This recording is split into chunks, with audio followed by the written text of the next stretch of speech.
Mas hoje ficou definida a arbitragem, né? Rafael Klein será o árbitro dessa partida, o jogo de volta da Copa do Brasil.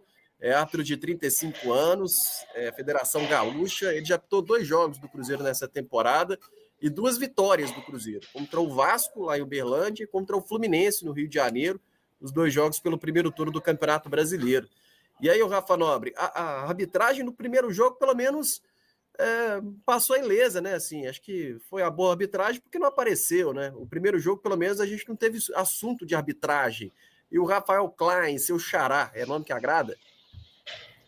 Ô, Léo, assim, num primeiro momento, não. Mas é difícil também a gente destacar. Se a gente for apontar um árbitro hoje de destaque do Brasil, né, tá vivendo uma fase muito difícil, né? A arbitragem brasileira tá num momento muito complicado.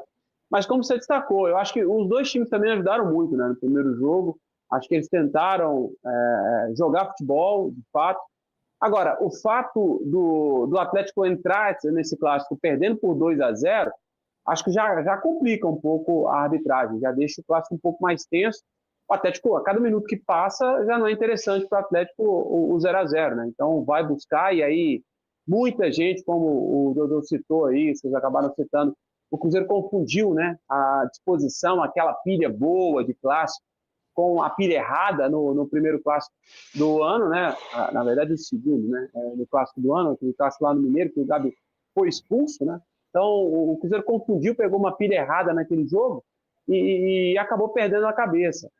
Eu acho que a tendência é de um clássico mais pegado para esse segundo jogo por conta da vantagem do Cruzeiro. O Atlético não é interessante para o Atlético esperar o tempo passar, né? Então, vai com tudo, vai para cima do Cruzeiro, e o Cruzeiro aí com um resultado positivo, com um torcedor a seu favor, e o estilo, principalmente o estilo de jogo do Jardim, o Cruzeiro também não vai ficar esperando o Atlético. Então tende a ser, para mim, um clássico mais pegado ainda. Num primeiro momento eu não gosto não, Léo, mas você está dando sorte esse ano, deixa ele. Pô. Já ficou 2 e ganhou 2. É verdade, mas aí você busca jogos do Atlético e também já apitou 2 jogos. O primeiro eu esqueci, vou abrir a matéria aqui, mas o outro foi a classificação do Atlético do Flamengo, né? Mas tudo bem, pelo menos o Flamengo ganhou, né? Ganhou por 1-1, ganhou por 1-0 na Arena. Ah, não, perdeu por 1-0, né? Agora foi confuso, vou abrir a matéria aqui para não falar mais bobagem, mas ele apitou 2 jogos aí do Cruzeiro, e do Atlético também foram 2. 0-0 com o Corinthians e o Atlético, o empate 0-0 com o Flamengo, ou melhor, o Flamengo venceu por 1-0, né? Depois nos pênaltis 4-3 para o Atlético na Copa do Brasil nesse ano. Então ele já apitou a classificação ainda até na Copa do Brasil, mas pelo menos já apitou 2 vitórias. Aqui no chat, o Pedro está dizendo que o Ramon Abate Abel, que é o melhor árbitro da atualidade. E o Sandoval está dizendo que esse aí e o Bombadão são os melhores. O restante, o Bombadão, o Anderson Daronco, para mim, o Anderson Daronco está numa fase que está se confundindo um pouco com o VAR e tudo mais. Alguma ressalva aí de Rafael Klein ou André? O Rafael Klein, assim, esses jogos que você falou aí que ele apitou do Cruzeiro, eu achei que ele foi até bem. E igual o Ramon Bate-Abel no primeiro jogo, o Ramon é um que eu não gosto. Eu acho que ele quer aparecer muito nos jogos, assim, mas eu achei que ele foi bem no jogo da ida também. E o Rafael Klein, assim, pelo que eu não me lembro assim de uma grande polêmica dele envolvida assim, então eu acho que entre os ruins ele é um dos menos piores assim. Então eu acho que foi uma escolha até boa. O Daronco ele já foi, né? A época dele já hoje ele meio que fica marcando faltinha no meio do campo porque ele não consegue acompanhar a jogada. Então o Daronco ele já e também não iria apitar o clássico, ele já tem problema com o Hulk. Então, assim, o Daronco, a época dele eu acho que já foi. Mas o Rafael Klein, eu acho que sim, dos que tem hoje, é um dos que, pelo menos que eu me lembro, assim, puxando rápido, é um dos que eu vejo menos envolvido em polêmica, eu acho. O Klein que começou a apitar jogo profissional em 2014, em 2021 recebeu o escudo da CBF, em 2024 passou a integrar o quadro FIFA, o que não quer dizer muita coisa ser árbitro FIFA, né, Josias? Realmente não, né? Você está falando aí do Daronco, né? O Daronco teve um problema aí, que ele não passou no teste da CBF, né? De velocidade, teve que perder uns quilos, né? Então ele está menos bombado do que ele era antes, né? Então agora ele está tendo que segurar um pouco aí a onda, mas realmente não adianta muito ter. O escudo da FIFA ali é mais uma questão de legitimidade do momento ali do juiz, mas isso não quer dizer que ele seja bom, né? Muito pelo contrário, isso quer dizer que é mais uma questão política, de uma força ali, de uma possibilidade de apitar jogos da Conmebol, né? Apitar jogos aí do, sei lá, de Mundial Sub-17, Sub-20, Mundial de Clubes. E é engraçado que eu estava vendo um jogo do Cruzeiro, eu fui lá no Independência ver o jogo do Cruzeiro feminino contra o Palmeiras, né?